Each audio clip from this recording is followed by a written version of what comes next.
రైటిక AP పునర్విభజన చట్టంలోని అంశాలపై ఏపీ తెలంగాణ ముఖ్యమంత్రుల సమావేశంలో చర్చకు వచ్చే అజెండా ఖరారైంది. మొత్తం 10 అంశాలు ఈ సమావేశంలో చర్చకు వచ్చేలా అజెండాను సిద్ధం చేశారు. సాయంత్రం 6 గంటలకు ప్రజాభవన్లో ఏపీ సీఎం చంద్రబాబు, తెలంగాణ ముఖ్యమంత్రి రేవంత్ సమావేశం కానున్నారు.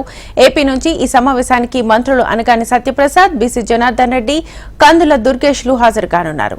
వీరితో పాటు అధికారుల బృందంలో ఏపీ వైపు నుంచి సీఎస్ నీరబ్ కుమార్ ప్రసాద్, ఆర్థిక శాఖ సహా కీలక విభాగాల కార్యదర్శులు కూడా హాజరు కానున్నారు.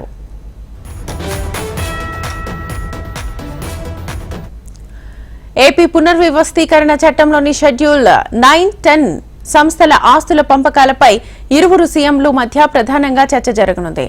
షీలాబిడే కమిటీ సిఫారసులను తెలుగు రాష్ట్రాల ముఖ్యమంత్రులు చర్చించనున్నారు.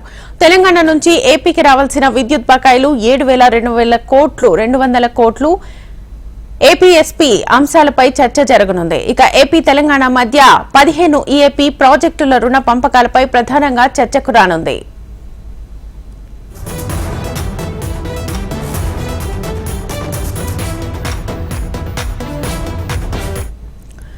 అలాగే ఉద్యోగుల పరస్పర మార్పిడిపైన ఇద్దరు ముఖ్యమంత్రులు చర్చించనున్నారు. అలాగే వృత్తి పన్ను పంపకంపై కూడా ఇరువురు నేతలు చర్చించి ఒక నిర్ణయానికి వచ్చే అవకాశం ఉన్నట్లుగా తెలుస్తోంది. అలాగే ఉమ్మడి సంస్థల ఖర్చులను తిరిగి చెల్లించే అంశంపై కూడా చర్చ జరగనుంది.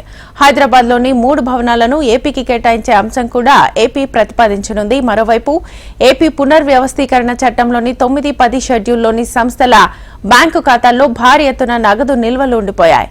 విభజన పూర్తి కాని ఈ సంస్థల బ్యాంకు ఖాతాల్లో 8,000 కోట్లు ఉన్నట్లుగా స్పష్టమవుతోంది. గత 10 ఏళ్లుగా బ్యాంకుల్లో 1,000 కోట్ల రూపాయలు ఎవ్వరూ వినియోగించుకోలేని పరిస్థితి నెలకొంది. ఏపీ తెలంగాణ మధ్య గత 10 ఏళ్లుగా ఈ సంస్థల విభజన పూర్తి కాకపోవడంతో ఈ సంస్థలకు చెందిన 8,000 కోట్ల రూపాయలను 2 రాష్ట్రాలు అలాగే ఉంచాల్సిన పరిస్థితి ఏర్పడింది. ఇక ప్రస్తుతం 2 తెలుగు రాష్ట్రాల అభివృద్ధికి, సంక్షేమ కార్యక్రమాలకు నిధుల కొరత ఏర్పడడంతో వీటిని వినియోగించుకోవడంపై దృష్టి పెట్టినట్లుగా తెలుస్తోంది. 9వ షెడ్యూల్లో ఉన్న అగ్రస్థాయి సంస్థల్లో ఒక్క ఏపీ జెన్కో విలువే 2,448 కోట్లుగా నిర్ధారణ అయింది. అత్యల్పంగా ఏపీ మార్కెటింగ్ ఫెడరేషన్ మార్క్ఫెడ్ ను విలువ కట్టారు. 10వ షెడ్యూల్లో ఉన్న సంస్థల్లో 2,994 కోట్ల నిధులు ఉన్నట్లుగా గుర్తించారు. ఇక వీటన్నిటికీ సంబంధించి ఇప్పటికే 1,559 కోట్లను ఏపీ తెలంగాణ రాష్ట్రాలు పంచుకున్నాయి. అయితే 1,435 కోట్ల విషయంలో ఇరు రాష్ట్రాల మధ్య ఇంకా పంచాయతీ తేలడం లేదు. చట్టంలో పేర్కొనని సంస్థల విభజనపై సీఎంల మధ్య చర్చ జరగనుంది. ఇక రాష్ట్ర విభజన జరిగి 10 ఏళ్లు గడిచిన తర్వాత 2 రాష్ట్రాల ముఖ్యమంత్రులు విభజన సమస్యలపై చర్చలు జరుపుతుండటంతో పెండింగ్ సమస్యలన్నీ పరిష్కారమవుతాయన్న చర్చ కూడా జరుగుతోంది.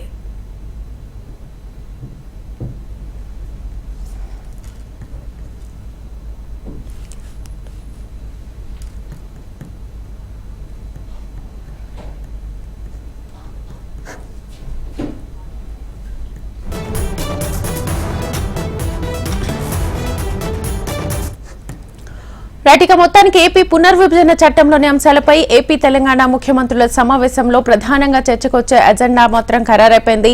మొత్తం 10 అంశాలకు సంబంధించి ఈ సమావేశంలో చర్చకు వచ్చేలా అజెండాను అయితే సిద్ధం చేశారు. సాయంత్రం 6 గంటలకు ప్రజాభవన్లో ఏపీ సీఎం చంద్రబాబు, ఇటు తెలంగాణ ముఖ్యమంత్రి రేవంత్ రెడ్డి సమావేశం కానున్నారు. ప్రధానంగా ఈ సమావేశంలో ఎలాంటి అంశాలు చర్చకు రాబోతున్నాయి, ఇటు విభజన తర్వాత 10 ఏళ్లు పూర్తయినా ఇంకా కొలిక్కి రాని సమస్యలు ఇంకా చాలా ఉన్నాయి. వీటన్నిటికీ పరిష్కారం దొరుకుతుందా లేదా అనే ఉత్కంఠ అయితే నెలకొంది.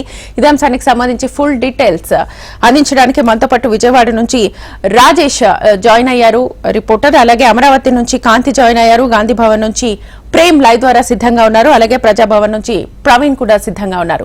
సో ఓవరాల్ గా ఫస్ట్ విజయవాడ నుంచి రాజేష్ దగ్గర నుంచి స్టార్ట్ చేస్తాం.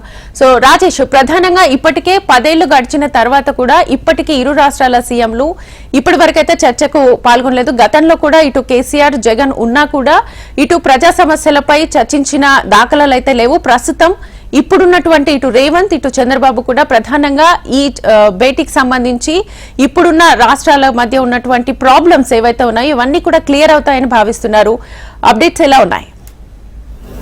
శ్వేత, తెలుగు రాష్ట్రాల ముఖ్యమంత్రులు ఈరోజు భేటీ కావటం తెలుగు రాష్ట్రాల్లో చర్చనీయాంశంగా ఉంది. ప్రధానంగా చూసుకుంటే రాష్ట్ర విభజన తర్వాత రెండు రాష్ట్రాల మధ్య పెండింగ్ లో ఉన్న ఆదాయాలకు సంబంధించిన వివరాల మీద ఇప్పటి వరకు గతంలో కూర్చున్న ముఖ్యమంత్రులు కలిసినప్పటికి కూడా తెలుగు రాష్ట్రాల ముఖ్యమంత్రులు ఎక్కడా కూడా దాని ఫలితాలు ఎక్కడా కూడా రెండు రాష్ట్రాలకి దక్కని పరిస్థితి ఉంది. ఎక్కడికక్కడ నిధులు బ్యాంక్ ఖాతాల్లో ఆగిపోవడంతో రాష్ట్రాల అభివృద్ధి, రాష్ట్రాలు ముందుకు తీసుకెళ్లే దిశలో ఆ నిధులు దేనికి ఉపయోగపడిన పరిస్థితి. అయితే ఇప్పుడు తెలుగు రాష్ట్రాల ముఖ్యమంత్రులు ఎవరైతే ఉన్నారో వీరిద్దరు కూడా ఖచ్చితంగా ఈ తెలుగు రాష్ట్రాల్లో ఉన్న సమస్యను ముందు పరిష్కరిద్దాం, తెలుగు రాష్ట్రాల ఖాతాలకు సంబంధించిన నిధులను కూడా ప్రజలకు ఉపయోగపడే విధంగా, రాష్ట్ర అభివృద్ధికి, రాష్ట్ర భవిష్యత్తుకు ఉపయోగ విధంగా తీసుకువెళ్లాలనే ఆలోచనతో ముందు ఈ రోజు సాయంత్రం 6 గంటలకు ప్రజావేదికగా కూర్చోబోతున్నారు. అయితే ప్రధానంగా చూసుకుంటే రాష్ట్ర విభజన తర్వాత, రాష్ట్ర విభజనకు ముందు ఉన్న ప్రధాన సమస్యలు ఈ నిధులు ఆగిపోవడానికి అప్పుడున్న ముఖ్యమంత్రులు కావచ్చు, అప్పుడున్న అధికారులు కావచ్చు, ఇప్పటికే పలుదప్పాలు 30 సార్లు, దాదాపు 30 సార్లు అధికారులకు భేటీ అయ్యి, అదే ప్రజాప్రతినిధులు భేటీ అయినప్పటికీ కూడా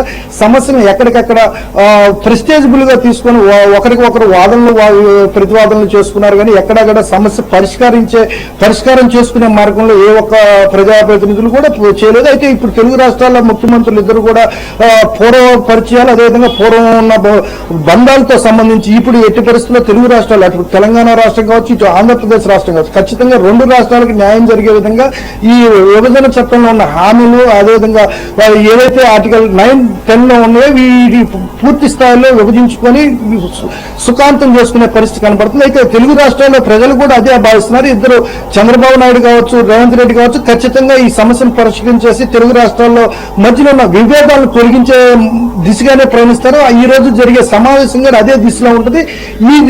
ఈ దిశగా మాట్లాడేందుకు గతంలో పలుమార్లు కేంద్రం కూడా కలెక్ట్ చేసుకున్నప్పుడు కూడా దాని ఫలితాలు ఎక్కడ ఉపయోగపడలేదు. అదేవిధంగా ప్రెస్టేజబుల్ గా తీసుకున్నారు. కానీ బాధ్యతగా రెండు రాష్ట్రాలకు న్యాయం జరగాలి అనే అంశం మీద ఏ ఒక్కరు కూడా గతంలో కూర్చోలేదు. అయితే రెండు రాష్ట్రాల ప్రయోజనాలు, రెండు రాష్ట్రాల ప్రజల ప్రయోజనాలతో ముడిపడిన ఈ సమస్యని వీళ్ళిద్దరైతేనే పరిష్కరించగలుగుతారనే ఆలోచనలో ప్రజలు కూడా ఉన్నారు. ఏదైతే ఈ రోజు సాయంత్రం కూర్చునే ఈ భేటీలో ఖచ్చితంగా రెండు రాష్ట్రాలకున్న 10 సంవత్సరాల వివాదం పూర్తయ్యే పరిస్థితి కనబడుతుంది. విషయాలు అయితే ప్రధానంగా చూసుకుంటే గతంలో ఉన్న విధంగా ఏవైతే ఆంధ్రప్రదేశ్ కి 7,000 కోట్లు రావాలని ఒక పక్క, ఇది లేదు తెలంగాణ పక్కు 24,000 కోట్లు రావాలని మరో పక్క ఉన్న వివాదాలన్నిటికీ కూడా ఎక్కడి నుంచి ఎక్కడికి రావాలి, అదేవిధంగా ఆంధ్రాలో ఉన్న కోస్టల్ కారిడార్ కావచ్చు, వీటన్నిటికి సంబంధించి సమానంగా ఎక్కడా కూడా ఏ రాష్ట్రానికి కూడా నష్టపడకుండా, రాష్ట్ర ప్రజలు కూడా ఎక్కడ ఇబ్బంది పడకుండా, ఇద్దరు మనోభావాలు దెబ్బతినకుండా, ఆదాయాలు దెబ్బతినకుండా ఈ